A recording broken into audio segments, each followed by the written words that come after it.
চীনের একজন তরুণ ছেলে যার নাম উ ইফান, তবে সারা বিশ্ব তাকে চেনে ক্রিস উ নামে।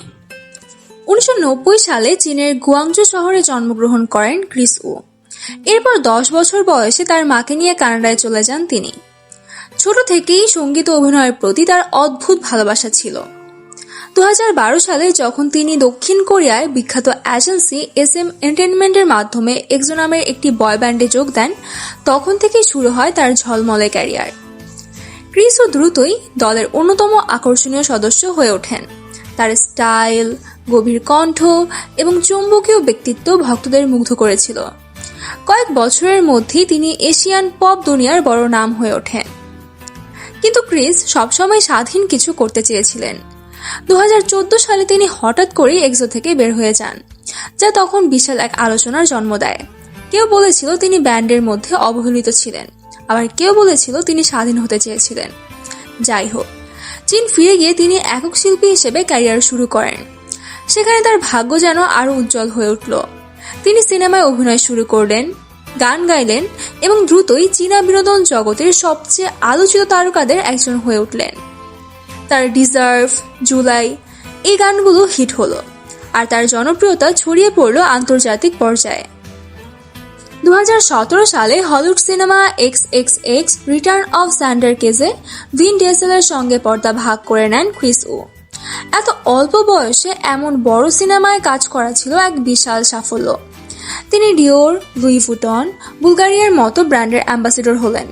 বলা হয়েছিল ক্রিস উ হচ্ছেন চায়নাস নেক্সট গ্লোবাল সুপারস্টার। সবকিছু যেন নিখুঁতভাবে চলছিল, কিন্তু ঠিক তখনই শুরু হলো তার জীবনের অন্ধকার অধ্যায়। 2019 সাল থেকে ধীরে ধীরে সোশ্যাল মিডিয়ায় তার বিরুদ্ধে গুজব ছড়াতে শুরু করে। অনেক তরুণী বললেন ক্রিস উ নাকি তাদের কাজের প্রতিশ্রুতি দিয়ে ঘনিষ্ঠ হতে চেয়েছেন।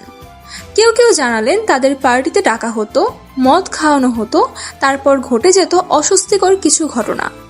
তখনও এসব গুজব বলে উড়িয়ে দেওয়া হচ্ছিল, কারণ কেউ সরাসরি সেটার প্রমাণ দিতে পারেনি। কিন্তু 2021 সালের মাঝামাঝি এসে সবকিছু পাল্টে গেল। একজন তরুণী নাম দু মেইজু সবার সামনে এসে একটি সাক্ষাৎকারে জানালেন তিনি ক্রিস উ এর সঙ্গে সম্পর্কে ছিলেন, কিন্তু পরে বুঝতে পারেন তিনি একা নন, আর অনেক মেয়েকে এইভাবে প্রতারণা করা হয়েছে। তিনি জানান ক্রিস উ এর টিম নাকি কাস্টিং অপরচুনিটি দেখিয়ে তরুণীদের আমন্ত্রণ জানাতো, মদ খাওয়াতো এবং কেউ মদ্যপ অবস্থায় থাকলে সেটার সুযোগ নিত। দু মেইজুর এই সাক্ষাৎকার মুহূর্তের মধ্যেই চীনা ইন্টারনেটে ভাইরাল হয়ে যায়। আর চীন এমন একটি দেশ যেখানে সেলিব্রিটি স্ক্যান্ডাল মানেই সমাজ জুড়ে ঝড়। মুহূর্তের মধ্যে ক্রিস উ এর নাম সোশ্যাল মিডিয়ায় ট্রেন্ডিং হতে থাকে। কোটি কোটি মানুষ তার বিরুদ্ধে ক্ষোভ প্রকাশ করতে শুরু করে, আর বড় বড় ব্র্যান্ডগুলো একে একে তার সঙ্গে সম্পর্ক ছিন্ন করে। লুই ভুটন, পোর্শ, ল্যান্ডকাম সবাই তাদের চুক্তি বাতিল করে দেয়। ক্রিস উ এর মিউজিক ভিডিও, সিনেমা, এমনকি তার সোশ্যাল মিডিয়া অ্যাকাউন্টগুলোতেও ঘৃণার ঝড় বইতে শুরু করে।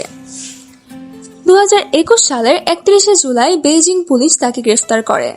অভিযোগ, তিনি 3 জন তরুণীর সঙ্গে জোরপূর্বক শারীরিক সম্পর্ক করেছেন, যেখানে তাদের কারো সম্মতি ছিল না, কারণ তারা মদ্যপ ও বিভ্রান্ত অবস্থায় ছিলেন। তদন্ত শুরু হয়, আর ততদিনে ক্রিস উ এর পুরো সাম্রাজ্য ধসে পড়ে। একসময় যাকে লাখো মানুষ ভালোবাসতো, এখন সেই মানুষটিকেই দেখেই ঘৃণায় মুখ ফিরিয়ে নিচ্ছে সবাই। তদন্তের পর আদালতে মামলা ওঠে। দীর্ঘ শুনানির পর 2022 সালের 25 নভেম্বর বেজিংয়ের চাওয়াং ডিস্ট্রিক্ট পিপলস কোর্ট রায় দেয় ক্রিস উ দোষী।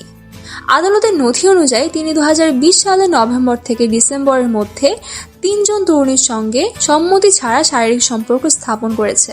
এছাড়াও 2018 সালে এক পার্টিতে গ্রুপ লিউডনেস নামে পরিচিত একটি ঘটনার প্রমাণও পাওয়া যায়, যেখানে আরও 2 জন নারী উপস্থিত ছিলেন।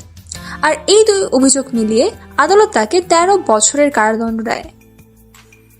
এখানেই শেষ নয়, কর্তৃপক্ষ আরও তদন্ত করে দেখে যে ক্রিস উ তার আয়ের একটি বড় অংশ লুকিয়ে রেখেছেন, অর্থাৎ তিনি কর ফাঁকি দিচ্ছেন। এজন্য তাকে আরও প্রায় 600 মিলিয়ন ইউয়ান অর্থাৎ প্রায় 80 মিলিয়ন মার্কিন ডলার জরিমানা করা হয়। বলা যায় 1 বছরে তার গৌরব, নাম, অর্থ সবকিছুই হারিয়ে গেল। 2023 সালের শেষের দিকে তিনি রায়ের বিরুদ্ধে আপিল করেন, কিন্তু আদালত সেই আপিল খারিজ করে দেয়, অর্থাৎ তার সাজা বহাল থাকবে।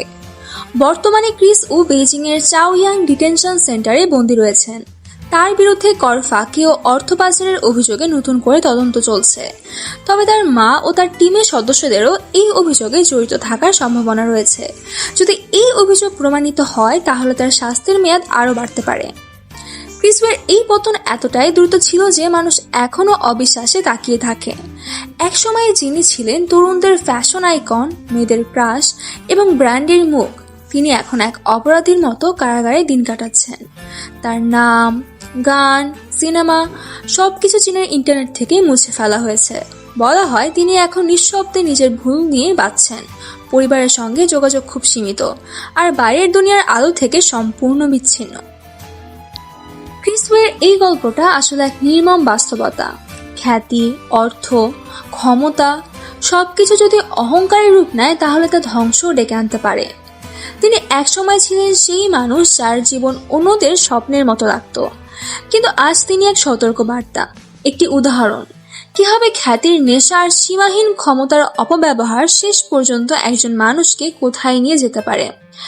শেষ পর্যন্ত ক্রিসও আমাদের শেখায় জনপ্রিয়তা যতই আসুক সেটাকে ধরে রাখার জন্য প্রয়োজন বিনয়, নৈতিকতা আর মানবিকতা। না হলে পৃথিবী খুব সহজেই কাউকে মাটিতে নামিয়ে নিতে পারে।